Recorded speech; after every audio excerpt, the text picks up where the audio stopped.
சூரிய கிரகணம்னு பெயர்.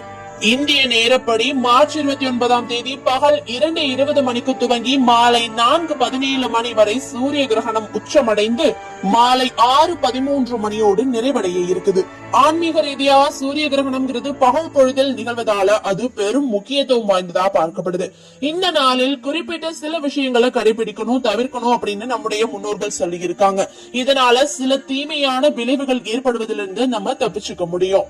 கிரகண நேரத்தில் சூரியனுடைய மந்திரமான ஆதித்ய குரு, உதயம் மற்றும் சிவனுடைய ஸ்தோத்திரங்கள், சிவபுராணம், ருத்ரம் ஆகியவற்றை சொல்லலாம். ஓம் நமச்சிவாய என்ற 5 எழுத்து மந்திரத்தையும் சொல்லலாம். சூரிய கிரகணத்தின் போது இறை வழிபாடு செய்வது ரொம்பவே முக்கியமான ஒரு விஷயம். சூரியன், பூமி, நிலவு ஆகிய மூன்றும் ஒரே நேர்கோட்டில் இருப்பதால் நமக்கு அமையக்கூடிய எண்ணங்கள், கருத்துக்கள், சிந்தனைகள் எல்லாமே ஒன்று கூடுவதற்கு சிறந்த நேரம் இந்த சூரிய கிரகணம்.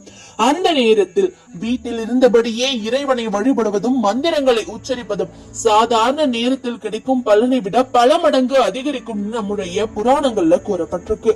கிரகணத்தின் போது நாம் வெளியே செல்வதை தவிர்க்கணும். கிரகண